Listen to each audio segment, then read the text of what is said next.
Dalam Islam, beberapa binatang yang diharamkan untuk dikonsumsi disebutkan dalam Al-Quran dengan alasan yang jelas, terutama terkait dengan kebersihan, kesehatan, dan moralitas. Islam mengajarkan kasih sayang terhadap makhluk hidup, sehingga konsumsi hewan predator yang kejam dianggap bertentangan dengan prinsip ini. Berikut adalah beberapa jenis binatang yang diharamkan. Pertama, babi atau dalam bahasa Arab disebut khinzir. Agama Islam melarang secara tegas konsumsi daging babi dalam beberapa surat dalam Al-Quran, seperti surat Al-Baqarah, Al-Maidah, Al-An, dan Enal. Babi dianggap najis dan haram karena babi dikenal sebagai hewan yang kotor, hidup dalam lingkungan yang penuh dengan kotoran, serta mengonsumsi apa saja, termasuk barang-barang yang dianggap tidak bersih. Dalam sains modern, daging babi diketahui dapat mengandung parasit berbahaya seperti cacing pita, Taenia solium, dan seringkali terkait dengan berbagai penyakit jika tidak dimasak dengan benar. Islam mengutamakan kebersihan dan kesehatan, sehingga daging babi diharamkan. Kedua, bangka atau maitah, hewan yang mati sendiri.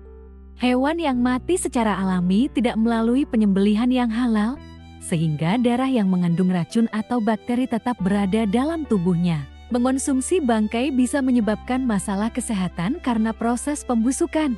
Namun, ada dua pengecualian yang dihalalkan meskipun binatang tersebut mati sendiri, yaitu: pertama, ikan dan hewan laut. Hewan laut seperti ikan dan makhluk laut lainnya dianggap bersih dan suci dalam Islam, bahkan jika mereka mati sendiri di air. Islam membolehkan umatnya untuk memakan ikan atau makhluk laut yang mati di laut tanpa perlu disembelih secara khusus.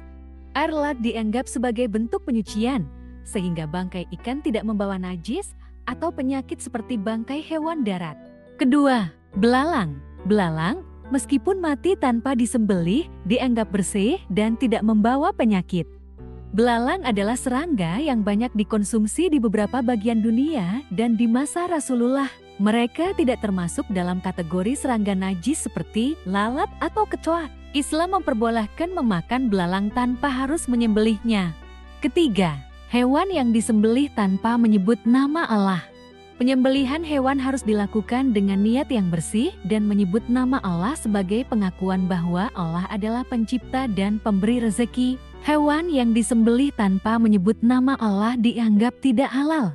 Keempat, binatang buas, hewan yang bertaring dan cakar. Hewan-hewan yang termasuk dalam kategori binatang buas ini seperti singa, harimau, serigala, dan anjing.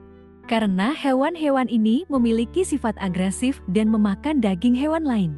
Hewan-hewan ini dikenal sebagai predator yang bertentangan dengan prinsip kebersihan dan kesucian yang dijaga dalam Islam. Hewan bertaring juga seringkali membawa penyakit atau infeksi dari mangsanya. Kelima, burung yang berkuku tajam. Misalnya seperti elang, rajawali, dan burung pemangsa lainnya. Burung-burung ini merupakan pemangsa dan dikenal hidup dari memakan daging binatang lain, sehingga dianggap tidak bersih dan tidak cocok untuk dikonsumsi. Keenam, amfibi hidup di dua alam. Katak dianggap sebagai hewan yang harus dilindungi dalam ekosistem. Selain itu, binatang amfibi umumnya hidup di dua alam, air dan darat, dan dianggap kurang bersih untuk dikonsumsi. Meski tidak disebutkan secara spesifik dalam Al-Quran, para ulama sepakat bahwa hewan yang hidup di dua alam, seperti buaya dan penyu, diharamkan berdasarkan hadis-hadis Nabi dan prinsip fiqh. Ketujuh, serangga kecuali belalang.